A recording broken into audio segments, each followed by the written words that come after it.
안녕하세요. 우리 동네 산책 한 바퀴 시간입니다. 우리 동네에서 산책하기도 좋으면서 뜻깊은 의미가 있는 장소를 알아보겠습니다. 벌써 16번째 시간인데요. 서대문구와 관련 있는 문학 작가와 작품에 대한 이야기를 하는 두 번째 시간입니다. 지난주에는 우리 서대문구의 작가로 박완서 작가를 꼽고 그분이 살았던 동네 현저동과 작품 그 많던 시간은 누가 다 먹었는가를 주제로 이제 내용을 이야기하고 현장 이야기를 했는데요. 두 번째 서대문구의 작가로 꼽은 사람은 윤동주 시인입니다. 윤동주 시인이라고 하면 서대문구의 주민이라서가 아니라 전 국민이 가장 사랑하는 시인이기도 하죠. 특히 그의 시의 세계는 국민들에게 너무 이제 감상적으로 다가왔는 수준 높은 뿐만 아니라 젊은 나이에 요절한 천재 작가로서의 감동이 더 크게 여운을 남기는 것 같습니다. 대표적인 작품은 하늘과 바람과 별과 시라고 하는 유고집이 남아있죠. 이 시집을 유고집이라고 표현하는 것은 윤동주 시인이 살아생전에 시집을 내지를 못하고 돌아가신 후에 주위의 가족과 지인들이 모여서 남아있는 시들을 편집해서 출간을 하게 되기 때문에 이제 유고 시집이라고 하고, 유고 시집이 한 권밖에 없습니다. 살아생전에서는 실제 출간했던 시집이 없는 그런 짧으면서도 불꽃처럼 독립운동과 문학을 통해서 우리에게 감동을 준 시인인데요. 윤동주 시인을 서대문구의 작가로 뽑게 된 거는 연세대학교 때문입니다. 왜냐하면 윤동주 시인이 서대문구와 인연을 맺게 된 것도 연희전문, 지금은 연세대학이지만 그 당시에는 연희전문이었죠. 연희전문에 입학을 하면서 인연이 되었고, 연희전문의 학생으로 수학을 하는 과정에서 우리가 사랑하는 서시라든가 이런 시들이, 이런 주옥 같은 시들이 그때 이제 집필을 하게 되는 겁니다. 물론 그 전에도 써놓았던 시들이 있고, 연희전문을 졸업한 이후에도 유학을 가게 되거든요. 이후에도 이제 시들을 남겨서 그것들이 이제 유고집에 수록되어 있는데, 어쨌든 이 연희전문을 다니면서 서대문과 인연을 맺었고, 또 대표적인 시들을 이 시기에 이제 집필을 하게 되는 그런 인연이 있습니다. 우선 윤동주 시인이 워낙 이제 짧은 생을 살고 가셨지만 좀 어떻게 살아오셨는지 내용을 좀 한번 알아보겠습니다. 윤동주 시인이 태어난 곳은 만주였어요. 그 당시에, 지금은 이제 만주라고 부르지만 그 당시에 이제 조선시대, 일제시대죠. 이 당시의 사람들 기준으로 보면 거기는 만주라기보다는 간도, 우리가 북간도라고 부르잖아요. 간도라고 불렀고, 사실 조선시대, 일제시대 사람 기준으로 보면 그냥 우리나라 땅이죠. 간도라는 게. 그래서 이제 간도까지 넘어가서 추운 계절에도, 날씨에도 농사를 짓고 이렇게 살아가는 그런 지역이었던 거죠. 만주에서 태어났고, 지금 지명으로 하면은 길림성의 용정시라고 부릅니다. 이제 길림성은 이제 동북 삼성 중에 하나인데, 성도, 중심이 되는 수도는 이제 장춘시예요. 물론 우리나라 일제시대의 여러 가지 독립활동 내용을 보면 이 장춘시에 대한 내용도 많은데, 장춘시는 아니고 길림성의 동쪽 끝이라고 하면은 우리나라 동해 끝, 그다음에 태평양이 맞닿아 있는 거죠. 이 정도로 두만강에 더 가까이 있는 길림성에서 만주에서 동쪽으로 굉장히 치우쳐져 있는 그런 지역입니다.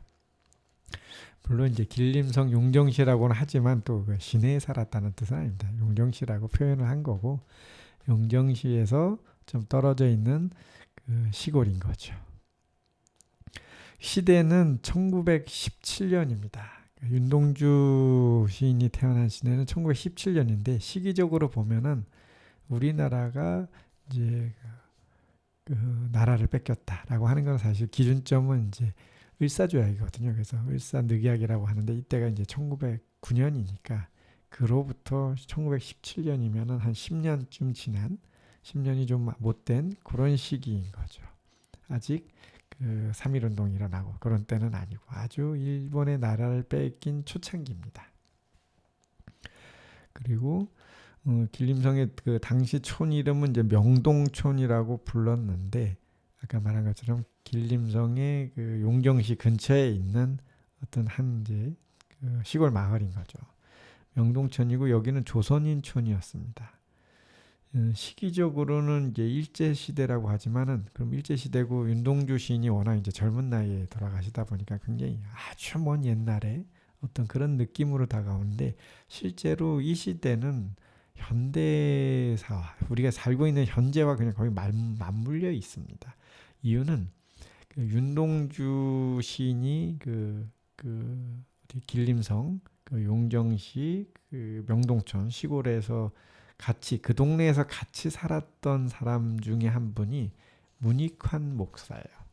문익환 목사는 현대사에서 굉장히 큰 이제 활동을 하셨던 분이고 최근까지도 살아 계셨고 우리 기억에도 그냥 남아 있죠. 그 민주화 운동이라든가 이런 과정을 통해서 우리가 직접 만나 뵙기도 하고 목격한 기억이 생생한 현대인인데 이분이 바로 그 윤동주와 같이 마을에서 같이 태어나셨고 그 동네에 이제 그 친구로 같이 자라셨던 분이라고 합니다. 그러니까 뭐 굉장히 먼 시대의 그런 인물은 아니에요. 굉장히 우리 현재와 아주 맞닿아 있는 그런 멀지 않은 시대입니다.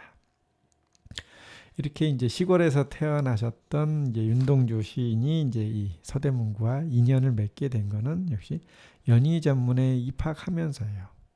그리고 이때 연희전문에 입학하면서 그 사촌인 송몽규와 이제 같이 이제 서울에 유학을 오는 거죠. 이제 대학에 이제 합격을 해서 이렇게 했는데 이 송몽규라는 사람은 이제 그 윤동주의 삶에서 굉장히 이제 문학적이라기보다는 이런 정치적인 사건으로 많이 엮여져요. 왜냐하면 같은 고향에서 자랐고 사촌이라서 친하기도 하고 같이 이제 공부를 해서 서울까지 유학도 같이 오고. 근데 이제 그 윤동주 시인은 이제 연희전문을 졸업하고 나서 일본으로 유학을 가거든요.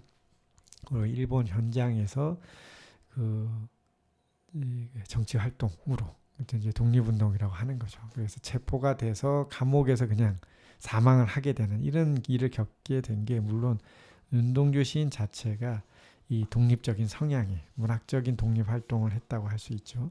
이런 그 작품을 써서도 그렇고 본인의 뭐 사상도 독립에 대한 생각이 있어서 그런데 우리가 이제 느낌을 하기에 이제 그 문학 작품을 쓰고 하는 이제 저항시를 쓰는 것이 뭐 쉬운 일이라고 하는 건 절대 아니고 그 우리가 무장 독립 투쟁을 하는 그런 것과는 좀 더 또 차이가 있는 그런 모습으로 보이는데 이렇게까지 이제 그 일제 감시를 받고 실제 체포가 되고 감옥에서 고문 끝에 사망하게 되는 이런 과정들이 이 많은 부분이 이 송몽규라는 사람과 연관이 있습니다. 이분은 정말 그보다 더 적극적인 활동을 많이 하다 보니 이제 그 주위의 인물로 같이 이제 의심을 받고 이제 감시를 받았던 그런 계기가 되는 거죠. 그러니까 고향에서부터 친척이기도 하고 연희전문에 오기도 하고 일본에서 유학하는 과정이 전 과정에 같이 엮여 있는 그런 사람입니다. 그래서 서울에 그 연희전문에 입학한 건 38년이니까 1917년생에서 38년이면 이제 20살이 돼서 서울에 올라와서 이제 연희전문을 다니게 되는 거죠. 물론 이제 문학과를 다니게 됩니다. 그러면서 이제 큰 영향을 받았던 이제 교수님들이 계셔요. 연세대학교 그 연희전문의 교수님. 제일 이제 한글 문학적으로는 이제 최연배 교수가 있었고 이제 한글 학자로서 굉장히 유명하신 분이죠. 그리고 이제 이후 이제 그 책 유고집이 나오게 되는 계기 중에 하나가 그 영문학과 교수님이 계세요. 이분도 그 윤동주의 그 문학 세계에 많은 그 이제 영향을 주었던 분입니다. 그렇죠. 뒤에 이제 요 그 영문학 교수님은 좀 더 얘기를 하기로 하고 이렇게 하고 그다음에 본인은 이제 연세대학에 입학하고서 뭐 수업을 들으면서도 이제 역시 이제 그 본인의 그 자질, 재능을 감추지 못했죠. 원래부터 시를 고향에서도 그 어린 나이에도 계속 써왔던 사람이고 왔던 분이고 그 입학 후에는 이제 연세대학교 문예지, 그 문학 동인지죠. 여기 문우라고 하는 곳에서 참여해서 활동을 했다고 합니다. 그리고 본인 스스로도 이제 그 본인의 이제 시작 수첩에 남아 있는데 그 명작 시들을 많이 쓰며 집필을 하죠.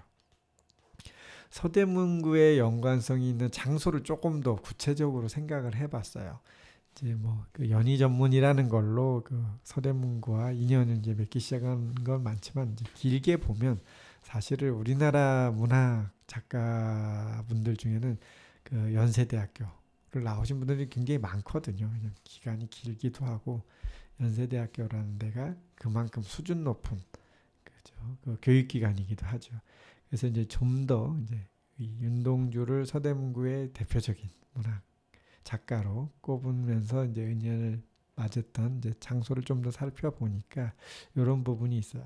우선 그 당시에 연희 전문에 입학을 하면 대부분이 이제 지방에서 올라오신 유학생 생활이니까 아무래도 뭐 집을 더 구해야 되잖아요. 그러다 보니까는 연희 전문에서는 이제 그 기숙사를 운영을 했습니다. 그래서 윤동주도 여기 연세대학교 기숙사에서 한 2년 정도를 살아요. 그리고 뒤에 2년은 이제 나가서 주변에서 하숙을 합니다. 그래서 이제 그 당시에 그 연세대학교에 기숙사가 있던 건물을 찾아보니까 지금 그 당시 이름은 이제 핀슨홀이라고 부릅니다. 지금도 뭐 똑같은데 지금은 그 윤동주 기념관 이런 식의 시설로서 활용을 하고 있어요. 뭐 기숙사로 쓰지는 않습니다. 기숙사는 더 큰 좋은 건물을 지어서 운영하고 있고요. 어디에 있는 거냐면 그 당시 연희 전문 시대에 보면 그 중심 건물이 그렇게 뭐 지금처럼 많지 않았으면 한 뭐 4-5개 정도를 가지고 본관과 강의실로 썼던 거죠.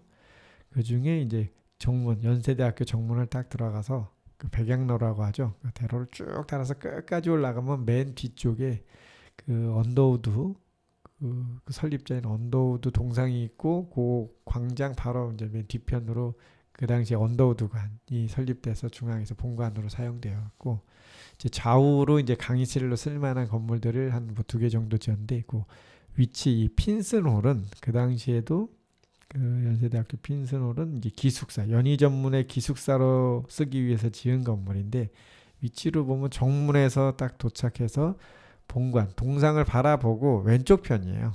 동상의 기준으로 이제 왼쪽 서쪽 편으로 보면은 건물이 하나 바로 보입니다. 그냥 동상 앞에서 서서 봐도 거기가 이제 핀슨홀이고요. 거기 여기 정원 가로질러서 올라가 보면은 그 핀슨홀과 그 윤동주 관련된 이제 그 표석이 서 있어서 안내문을 볼 수가 있습니다. 그래서 이제 연희 전문에서 다니면서 여기 그 핀슨홀에 있으면서 하숙을 하고 이제 기숙사 생활을 하면서 이제 그 시도 썼고요. 그 후에 장소로 꼽을 만한 거는 그 2년 동안 살고 나가서 하숙집을 구했을 때. 그 하숙집은 어디에서 구했냐 하면은 지금은 어디죠? 경복궁 바로 옆에 그 사람들도 해설 투어로 많이 안내를 하는 건데 서촌이라고 하는 데 가보면 지금도 뭐 그때 모양이 남아 있는 건 아니죠. 그냥 그대로 그냥 터에 표시만 이 건물에 이제 윤동주 하숙집이라고 이제 써붙여 놓은 곳이 있어요. 예, 그곳에서 이제 하숙을 하면서 역시 또 시를 계속 집필을 하고 여기서 학교까지 통학을 한 거죠. 뭐 그 당시에 그 뭐 글들이 좀 남아 있기도 하지만 윤동주가 이제 그 서촌 종로구죠. 그 경복궁 앞에서 이 연세대 지금 연세대학교 위치를 보면은 뭐 위치는 이제 그대로였으니까 보면 그 당시에 뭐 교통편이 지금은 그 서촌에서 그 연세대학교까지 보면 되게 가까워요. 왜냐면 터널이 2개나 뚫려서 사직터널 지나고 금화산에 있는 금화터널 지나면은 그냥 바로 그냥 그 연세대학교 오니까는 뭐 걸어서도 올 수 있고 뭐 가까운 거리인데 뭐 버스를 타고도 금방 오고요. 그 당시에는 일단 터널이 없었고, 그렇죠. 길은 이제 뭐 이쪽으로 산길로 나지 않고 저쪽 아래쪽 그 광화문과 서대문 쪽을 통해서 났으니까 그 걸어온다고 하면 산길을 건너서 한참을 이제 걸어서 산을 2개나 넘어서 다녀야 되는 그런 통학로였다, 이렇게 보여집니다. 자, 그럼 여기까지 이야기를 조금 마무리하고 노래를 한 곡 듣고 다시 계속해서 이야기를 이어나가도록 하겠습니다. 그대여 그대여 그대여 그대여 그대여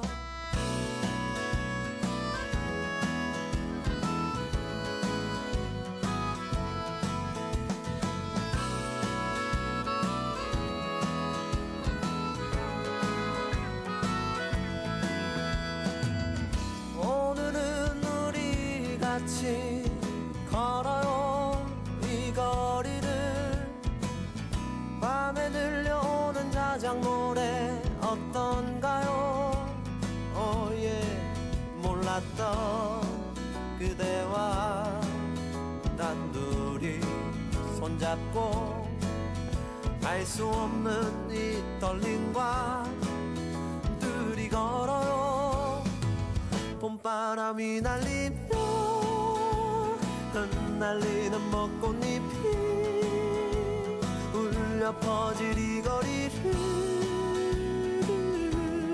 둘이 걸어요 봄바람이 날리며 흩날리는 벚꽃잎이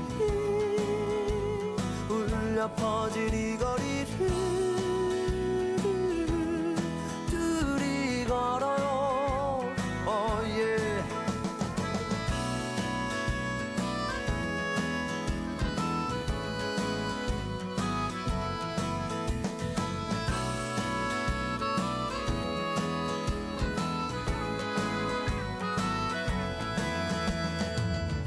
그대여 우리 이제 손잡아요 이 거리에 마침 들려오는 사랑 노래 어떤가요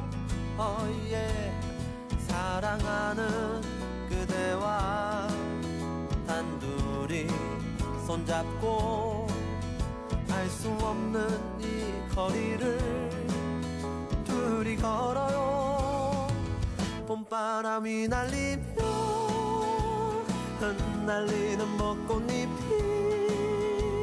울려 퍼질 이 거리를 둘이 걸어요 봄바람이 날리며 흩날리는 벚꽃잎이 울려 퍼질 이 거리를 둘이 걸어요 바람 불면 울렁이는 기분 탓에 나도 모르게 바람 불면 저편에서 그대여 네 모습이 자꾸 겹쳐 또 울렁이는 기분 탓에 나도 모르게 바람 불면 저편에서 그대여 네 모습이 자꾸 겹쳐 사랑하는 연인들이 많군요 알 수 없는 친구들이 많아요 흩날리는 벚꽃잎이 많군요 좋아요 봄바람이 날리며 흩날리는 벚꽃잎이 울려 퍼질 이 거리를 둘이 걸어요 봄바람이 날리며 흩날리는 벚꽃잎이 울려 퍼질 이 거리를 둘이 걸어요 그대여 그대여 그대여 그대여 그대여 네, 계속해서 윤동주 시인의 이제 이번에 연희 전문을 지난 졸업한 이후의 이야기를 계속 이어가면서 이제 시집에 대한 이야기가 나올 때가 되었습니다. 그 윤동주 시인은 그 연희 전문을 졸업하고 나서는 이제 일본으로 유학을 하게 됩니다. 처음에 윤동주 시인이 유학을 하려고 했던 거는 이제 그 도쿄에 있는 리코 대학이라고 해요.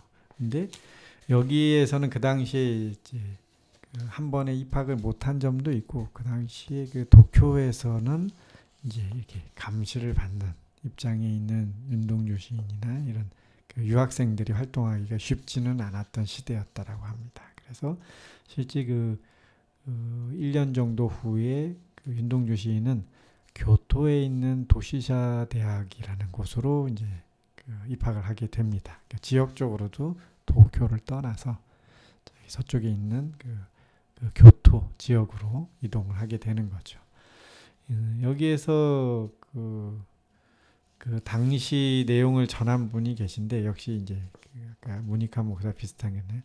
지금 연세대학교의 김영석 교수라고 계시고, 지금도 뭐 유튜브에서 보면은 강연을 하시기 때문에 실제 그 내용들을 좀 이제 말씀을 들을 경우가 있는데, 그 내용 중에 이분이 그 윤동주 시인과 동기였다고 해요. 연세대학교. 그러니까 지금 정말 제가 반복적으로 말하지만 이 아주 먼 옛날의 얘기가 아니라 현대사와 막 아주 가깝게 맞닿아 있는 시대의 이야기인 거죠.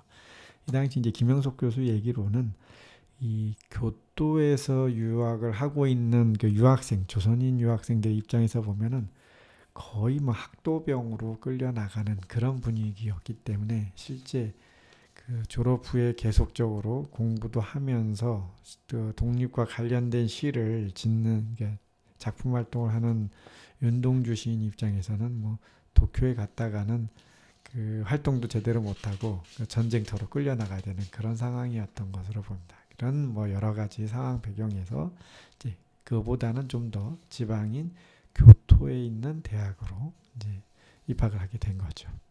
이 당시에도 역시 이제 송몽규도 교토 쪽으로 같이 움직입니다. 근데 결국은 뭐 교토에서 유학생활을 하는 중간에 그냥 일제가 없죠. 결국은 체포가 됩니다. 그리고 옥살이를 2년간 하는 사이에 이제 나오지를 못하고 그냥 옥중에서 사망을 하게 되는 거죠. 이때 나이가 이제 이 시기가 1945년 2월 16일이라고 하는데, 이때 나이가 27살밖에 안 되는 정말 젊은 나이였습니다. 그가 이제 사망한 이후의 묘는 중국 길림성에 있는 용정시, 고향이죠. 명동천에 이제 묘를 이제 묻게 됩니다.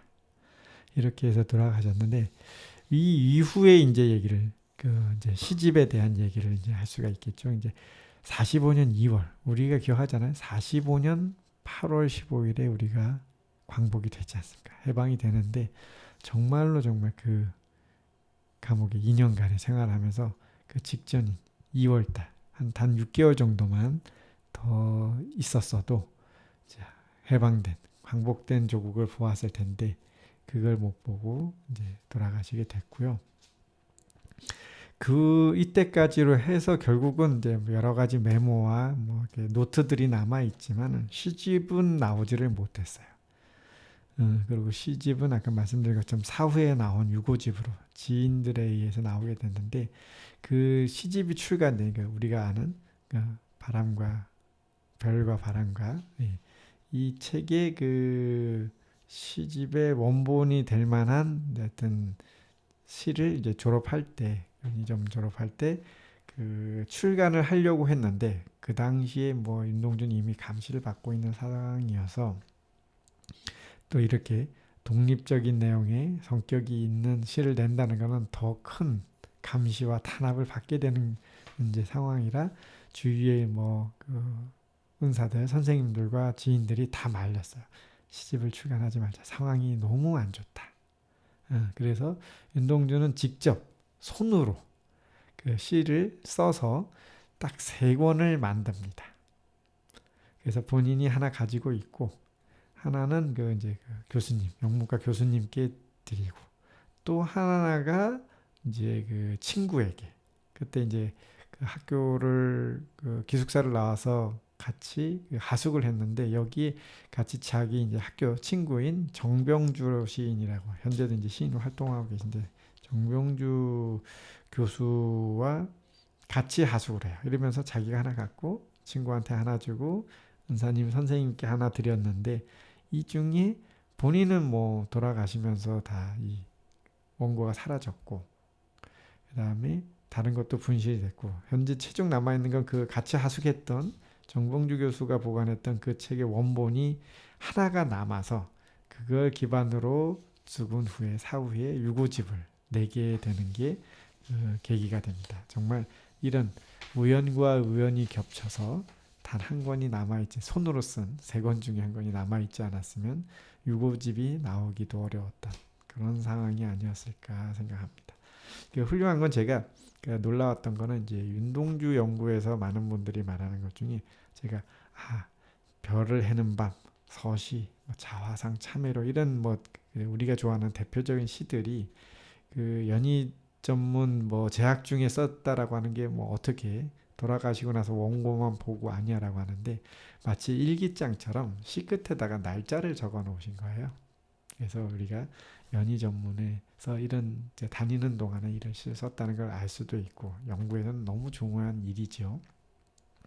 우리가 이렇게 얘기를 하면서 서대문의 그 작가로 윤동주 시인을 꼽을 수 있는 또 좋은 계기가 된 것 같습니다.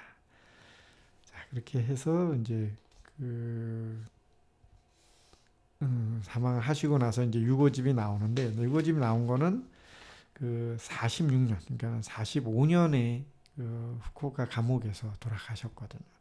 그래서 그 책을 이제 그 돌아가신 후에도 못 내다가 광복이 돼서, 그해 이제 45년에 광복이 되고, 그 다음 해인 46년에 그 16편을 수록을 해서 정병주가 그 교수가 보관했던 그 초판본을 출간을 하게 됩니다. 드디어 이제 인쇄된 책으로 첫 책이 나오죠. 여기에는 책이 이제 원고 시가 16번밖에 안 써 있었어요. 안 수록됐습니다. 굉장히 이제 원래 받았던 그 유고, 그 손으로 쓴 육필 원고에서 이제 그대로 낸 상황이죠.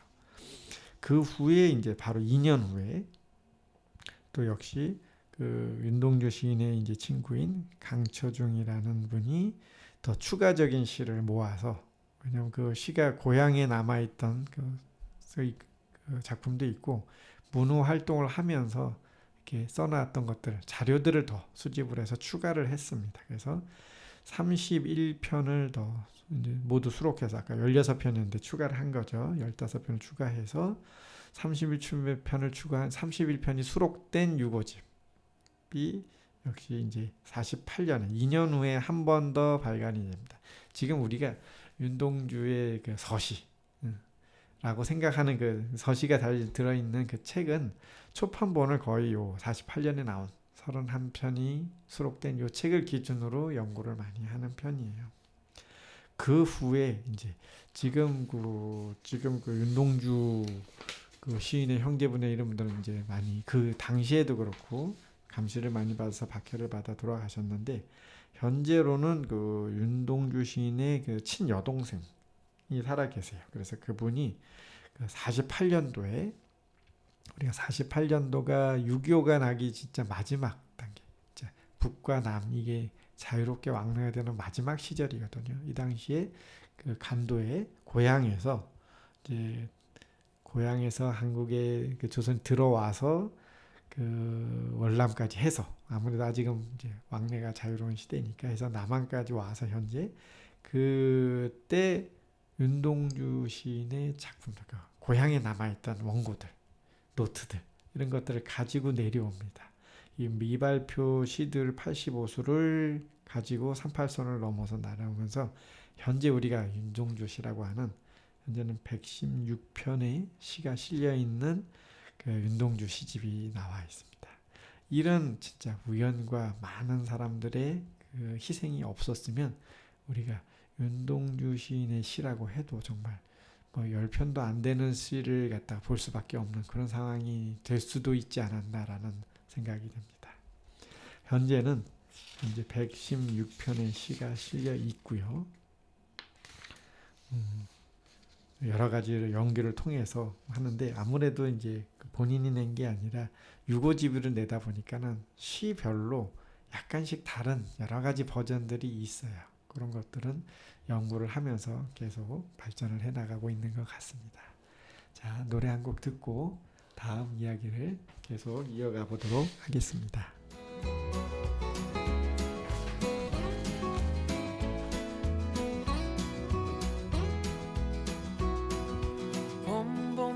봄이 왔네요. 우리가 처음 만났던 그때 향기 그대로,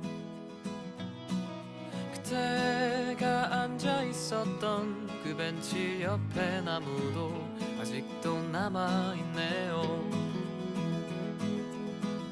살아가다 보면 잊혀질 거라 했지만 그 말을 하며 안 될 거란 걸 알고 있었어.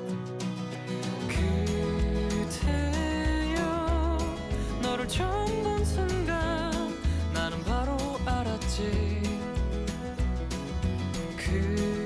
그대여 나와 함께 해줘 이 봄이 가기 전에.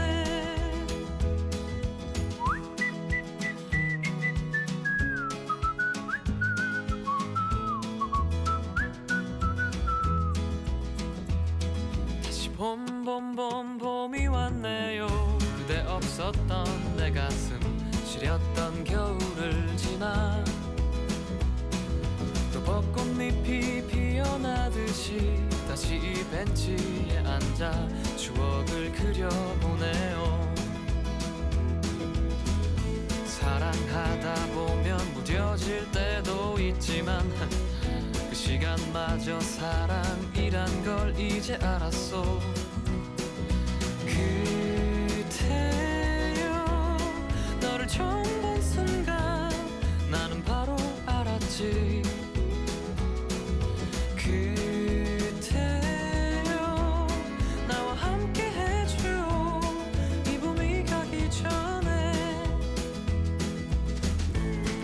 우리 그만 참아요. 이제 더 이상은 망설이지 마요. 아팠던 날들은 이제 뒤로 하고 말할 거예요.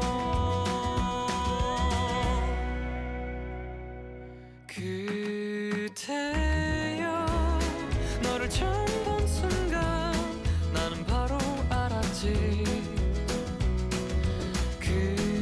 그대여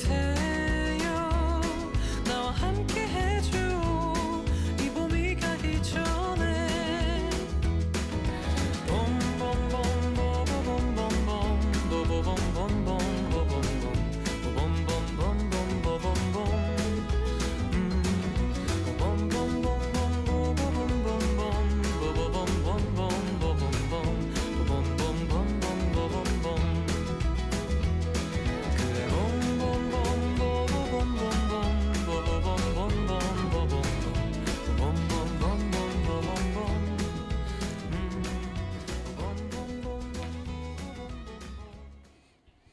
자, 계속해서 다음 서대문의 작가들 이야기를 이어가도록 하겠습니다. 이번 작가분은 좀 현대로 온 이야기를 드리고요. 작품보다는 좀 더 이제 현대사적인 사건을 중심으로 한번 하겠습니다. 어떤 분을 꼽았냐면 연세대학교 국문과 교수였죠. 마광수 교수입니다. 예, 기억하시는 분이 많을 텐데요. 저는 이 사건을 마광수 교수의 즐거운 살아 음란물 지정 및 탄압 사건이라고 불러보도록 하겠습니다. 사건은 1992년이었습니다. 마광수 교수의 작품 소설이죠. 즐거운 살아라고 하는 이제 소설이 있어요. 이게 이제 1992년에 발표된 작품인데 이 소설이 음란물로 지정되면서 이제 마광수 교수는 연세대에서 강의를 하는 도중에 현장에서 체포되는 사건이 있었습니다. 이 시대적으로 보면 1992년이라는 시대에 이 음란물이죠. 문학 작품을 이유로 이렇게 작가가 체포가 된다는 게 뭐 이해가 안 되는 현대라고 시대한 시대에도 이런 사건이 일어났다는 게 이제 굉장히 충격적인 사건이었다고 보고요.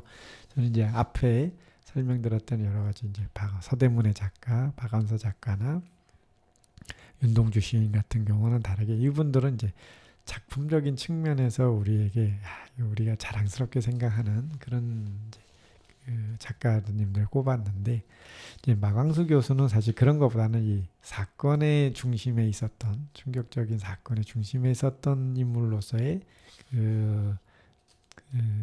하여튼 그 서대문의 작가로 한번 꼽아봤습니다.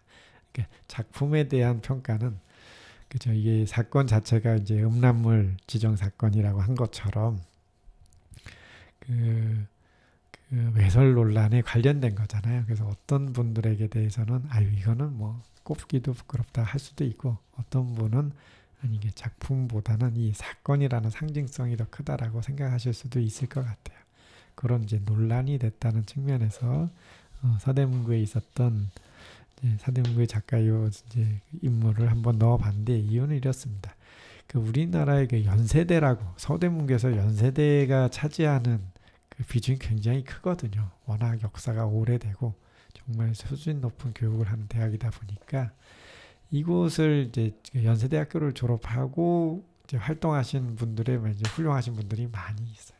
그러다 보니까 작가 이야기를 할 때도 뭐 연세대를 기준으로 보면 연세대 출신 나오신 많은 작가분들이 있어서 한데 아무래도 서대문구의 작가라고 꼽기에는 그 훌륭하신 작가분이시면서도 그 작품 내용이 지역적, 장소적으로 좀 서대문구와 좀 관련이 있는 분들을 뽑다 보니까 아무래도 이렇게 박원서 작가와 그 작품, 그다음에 윤동주 시인 뭐 이렇게 된 건데요.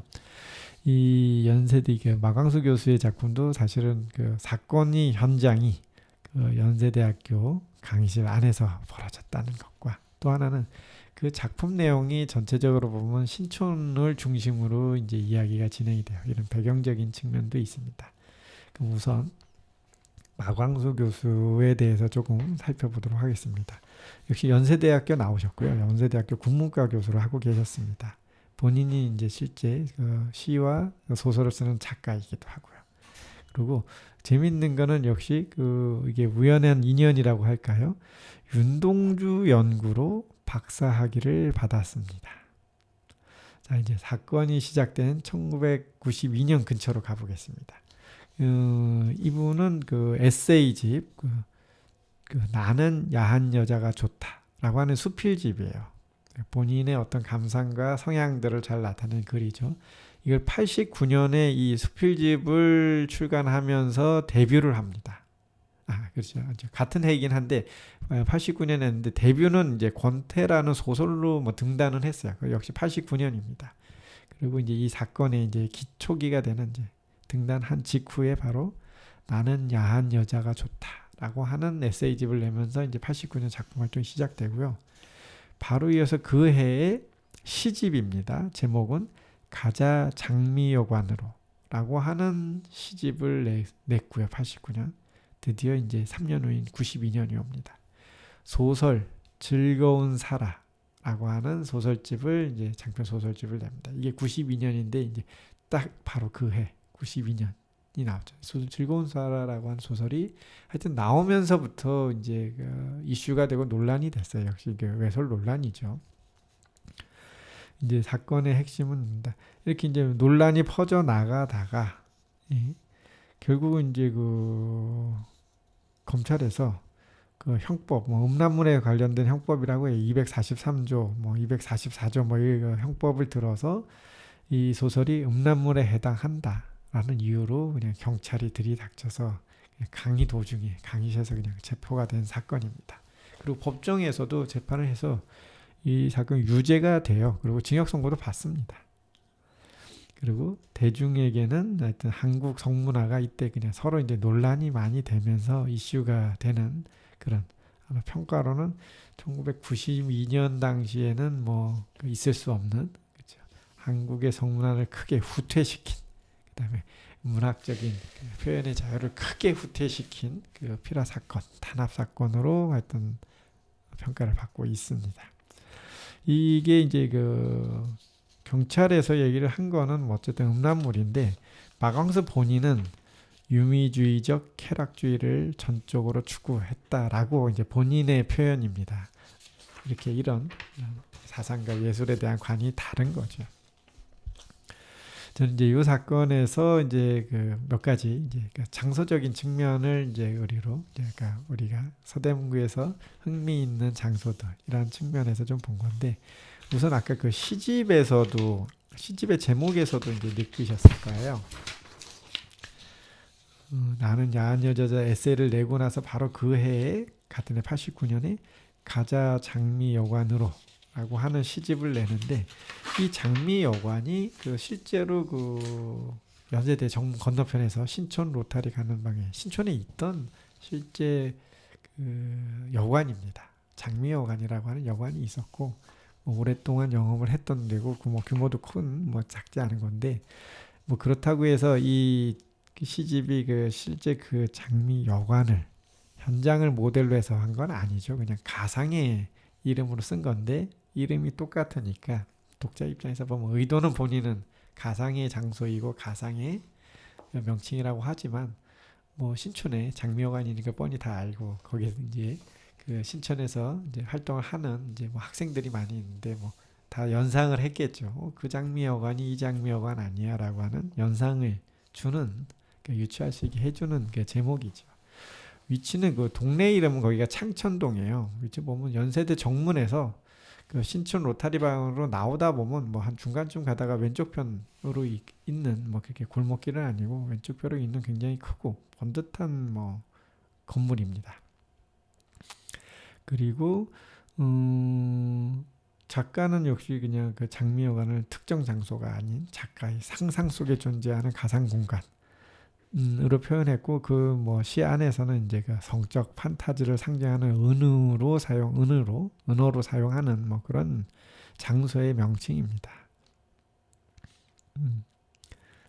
근데 실제 그 후로는 뭐 아까 말씀드린 것처럼 작가는 상상 속에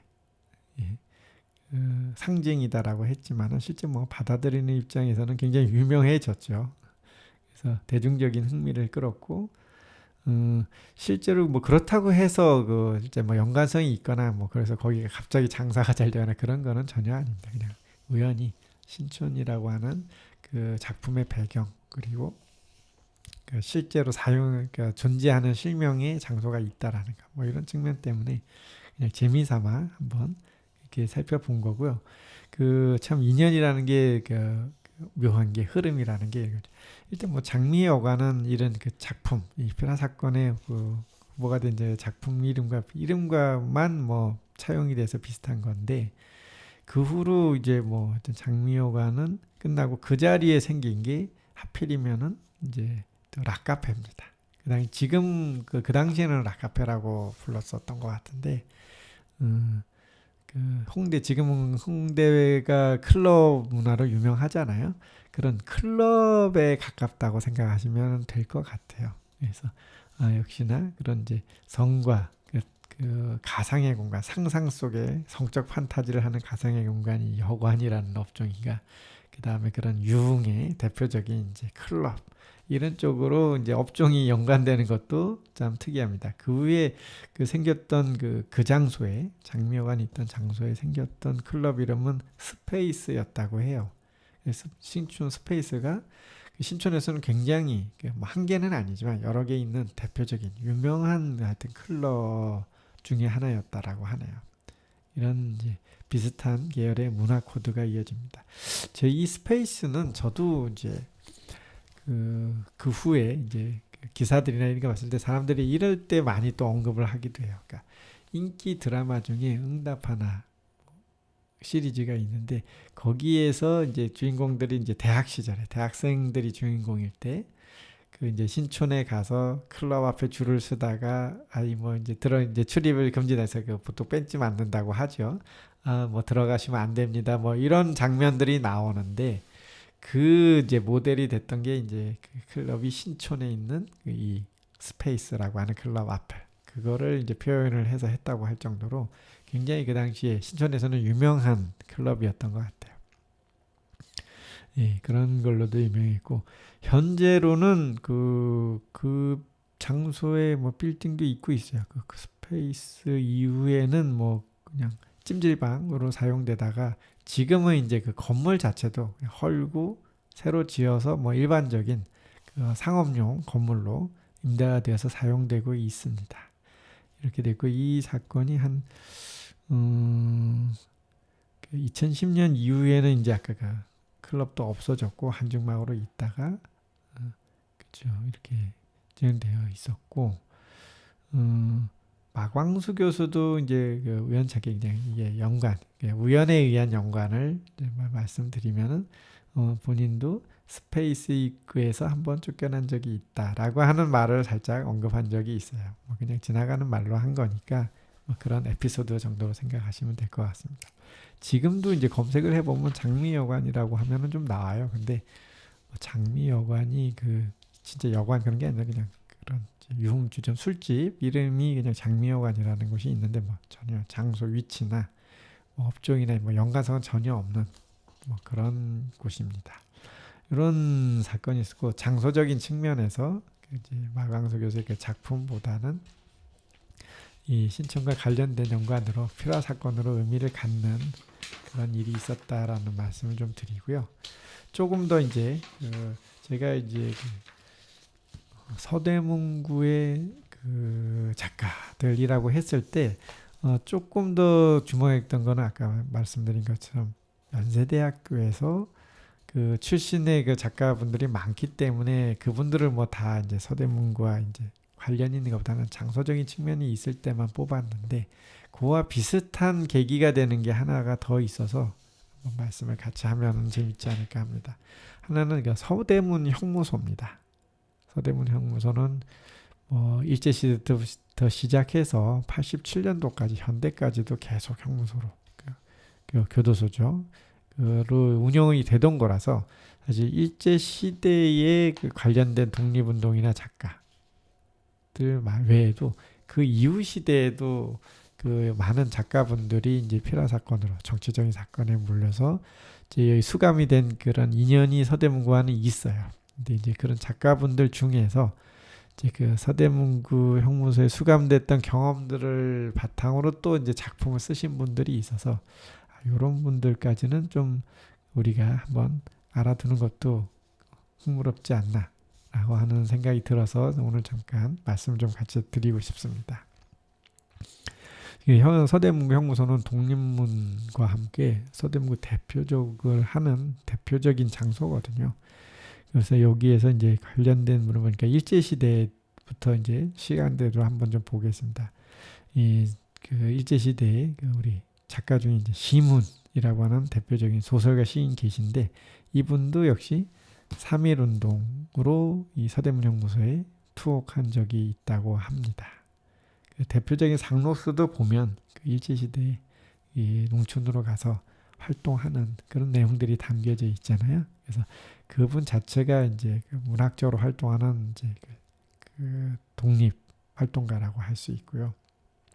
대표적인 작품 상록수의 시 그날이 오면 이런 것들이 독립적이면서도 관련된 그 작품이 아닐까 이렇게 생각을 합니다.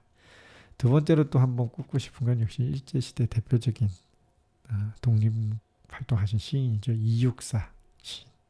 독립 의 운동가이기도 하고요. 이분도 이제 34년에 의열단 사건으로 의열단은 이런 이제 그 직접적인 무장 활동을 했던 거죠. 사건으로 형무소에 연옥이 돼서 이제 투옥이 서대문 형무소 역시 투옥이 됐고요. 34년에 투옥이 됐는데 한 37년에 이제 출소를 하셨고, 예. 그 후에도 계속 그 동인지 자오선을 출간하면서 활동하셨는데 요 시기에 이제 그죠. 이분은 뭐 그 독립 활동 자체를 그냥 요 사건 의열단 사건 하나만 말씀드리기가 어려울 정도 진짜 그 시인이면서도 독립 운동가였습니다.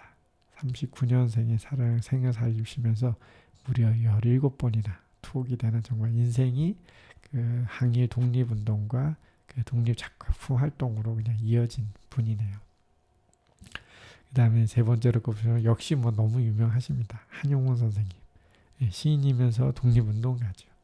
이분은 뭐 우리가 아시는 것처럼 3.1운동으로 바로 체포돼서 3.1 그 사건으로 서대문 그 형무소에 이제 3년간 복역을 했던 그런 경험이 있습니다. 26년에 이제 저항과 사랑시집 그 님의 침묵 발표하셨고요. 또 소설가 중에는 이 당시 활동하셨는데 이광수 작가. 이분은 3.1운동 그 앞에 28 독립선언을 주도했던 사건으로 투옥이 됐었습니다. 그 다음에 최남선 이분은 좀 말씀드릴 게 이제 뭐 좀 복합적이지만은 역시 최남선이라는 분은 뭐 어쨌든 대단한 작가로 3.1운동 그 독립선언서의 기초를 쓰신 분이잖아요. 그리고 역시 뭐 이렇게 했는데 3.1운동으로 투옥이 안 됐었죠. 역시 투옥이 됐었고 이제 우리가 많이 이제 얘기하는 거는 투옥이라는 게 이게 쉬운 일이 아닙니다. 감옥에 가게 되면 그냥 밖에서 압력을 가하고 감시를 하는 수준을 넘어서 직접적인 고문 폭력으로 이어지는 거잖아요. 이러면서 이제 최남선 선생이 이제 그 친일 활동으로 욕을 먹은 거는 이제 이 과정에서 변절을 했다 뭐 이런 건데 사실 우리가 이게 현대 사회에서 쉽게 말하니까 이렇지 내가 거기에 그렇게 끌려가서 그 고문당했다고 하면 뭐 그렇게 버틸 수가 있을까 하는 정도의 하여튼 아쉬움이 있는 분입니다. 그 다음에 우리가 이제 잘 아는 분이죠. 벙어리 362 작가, 나도양 작가도 역시 이 당시에 3.1운동 가담으로 서대문 형무소에 투옥되어 있던 사실이 있고요. 뭐 일제시대에는 뭐 서대문 형무소가 제가 한번 말씀을 드린 적이 있는데 일제시대의 독립운동가만 여기 관련이 있는 게 아니라 현대사까지 이어진다라고 해서 현대사에 넘어와서도 뭐 작가들 표라 사건, 정치적인 탄압 사건으로 투옥되신 작가분들이 참 많아요. 그래서 그 예를 좀 들어드리면은 60년대에 이병주 소설가입니다. 이분은 이제 박정희 때인 거죠.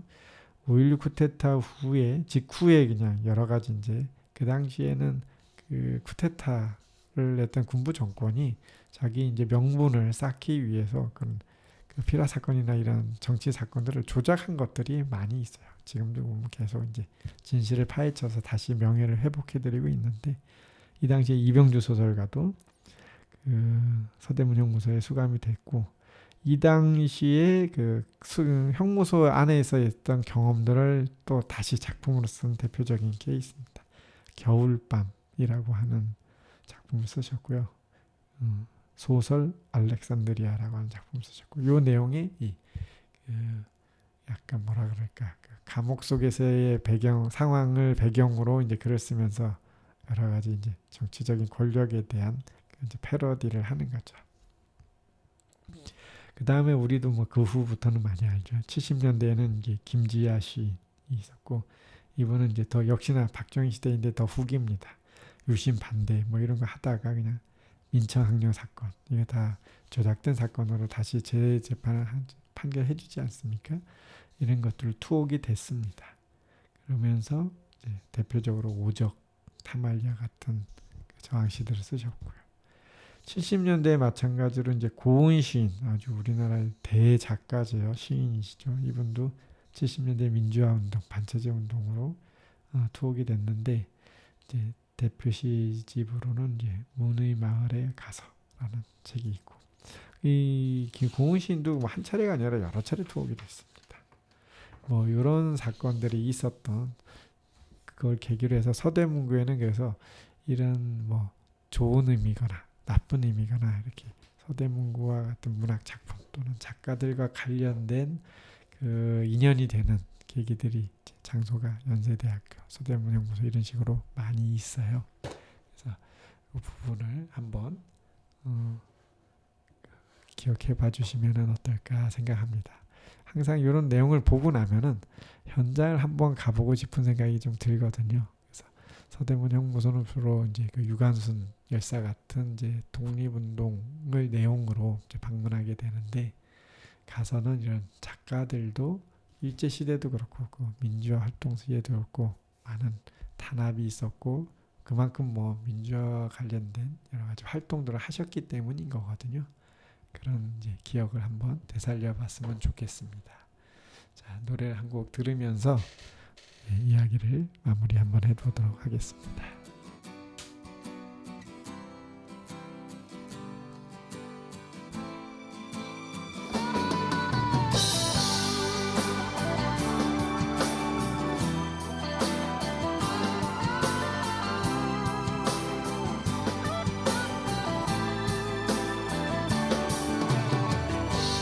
너에게 난 해질 연거울처럼 한편의 아름다운 추억이 되고, 소중했던 우리 푸른